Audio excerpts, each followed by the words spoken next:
The Quran says you are busy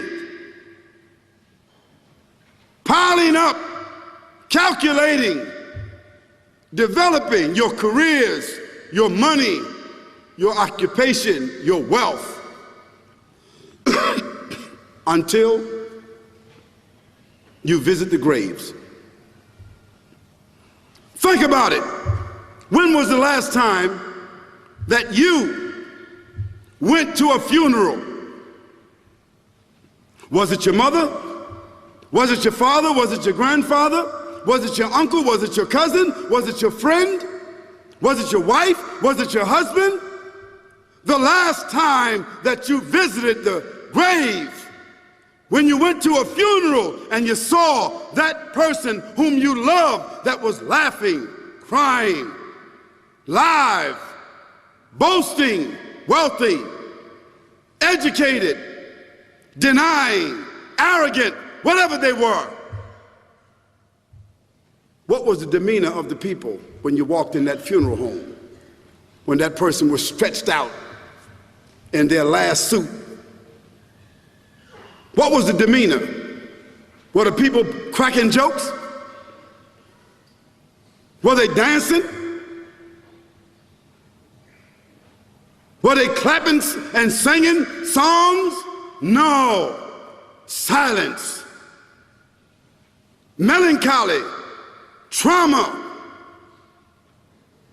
Why? Because every person that walked in that room, seeing that person stretched out, the first thing they thought about was not the person. The first thing they thought about was that one day this will be me. So Allah said, Alhaakumut takathur. All of us, all of you are engaged in running your mouths, doing your business, multiplying, buying houses, cars, business, whatever you're doing. And when you're told about God, religion, life, morality, you're saying, look, I ain't got no time for that. I got no time for that. I don't want to hear that. I don't even believe in God. Matter of fact, I don't even know if I'm going to die, and if I do, maybe I'm coming back again. As a matter of fact, science is so sophisticated that I think really that they're on the verge of being able to solve the whole thing of death soon. We ain't got to die. If we got enough money, we don't even have to die. See how arrogant people can be until they visit the funeral house. And then after you go to the funeral house, if you got the guts, if you're able to do so, you go to the grave. And now this is another scenario. And you say to yourself, is that it? I mean, 50, 60 years, scraping, struggling, scheming, lying, stealing, fornicating, jumping up and down, begging, working, and this is the end of it? I mean, is this what's going to happen to me? Are they going to be dropping me into a hole in the ground? A hole in the ground, the same hole that a cat digs after it defecates. Just a little deeper.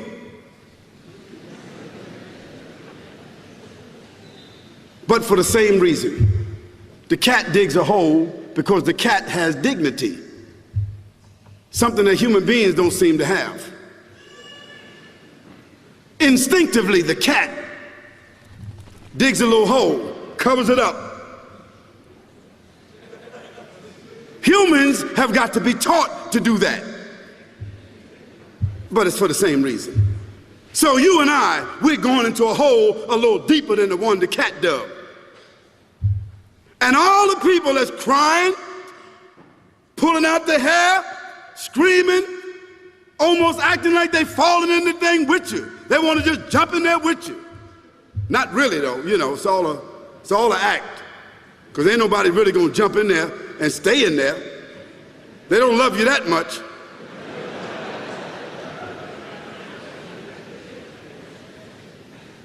And then after all the shoveling get done, and they fill it up, and the box, you can't even see the box no more, the coffin that cost $5,000. I don't know what did they burn somebody in a $5,000 coffin for? I mean, if I was a funeral director, after they left, I would dig them back up and put them in another box and take that box back.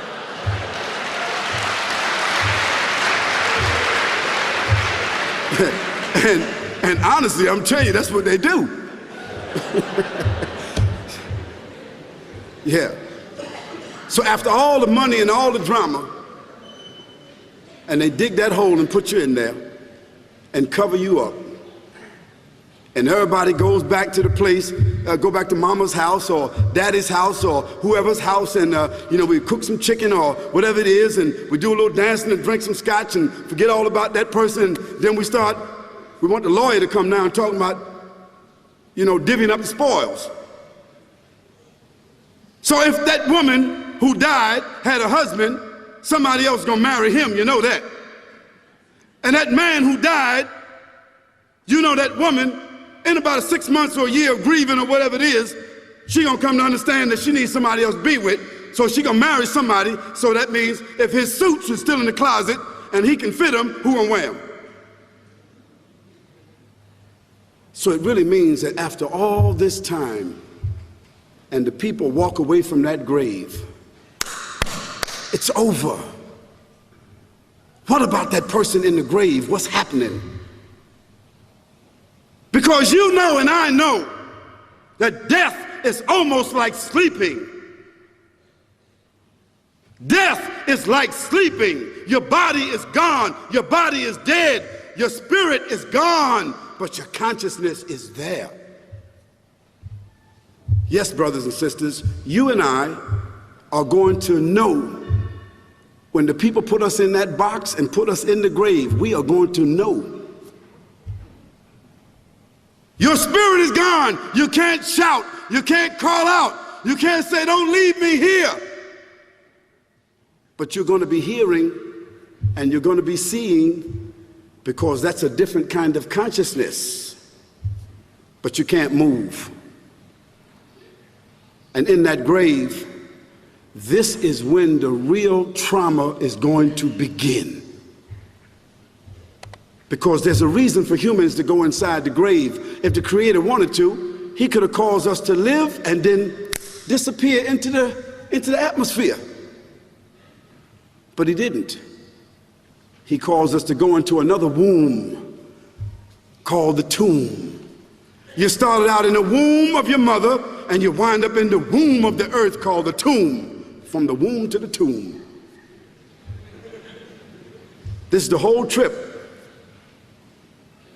And this is what you have to think about. That grave is going to be a place of drama and trauma. A place where you're going to be questioned before you're resurrected. And brothers and sisters, do you think that human beings that have the ability to take a piece of earth, dig it up, irrigate it, put down seeds, plant corn, whatever the case might be. The corn comes up, they harvest the corn. Then after that, what happens? They cut it down, dig it up again, put new seeds in there, and what happens after that? Comes back up again. What happens in the winter? All the leaves fall off the trees and the earth goes dead. And what happens in the springtime? The water comes, generates the earth again, germinates all over again, new grass, new leaves, new flowers, new fruits. So Allah says, and a sign for them is the dead earth. After that, we give it life. And then you eat the fruits from that. So Allah says, the one who gave you life in the beginning, is he not able to give you life all over again in order to judge you? Yes, certainly. You may want to deny it because you don't want to be judged.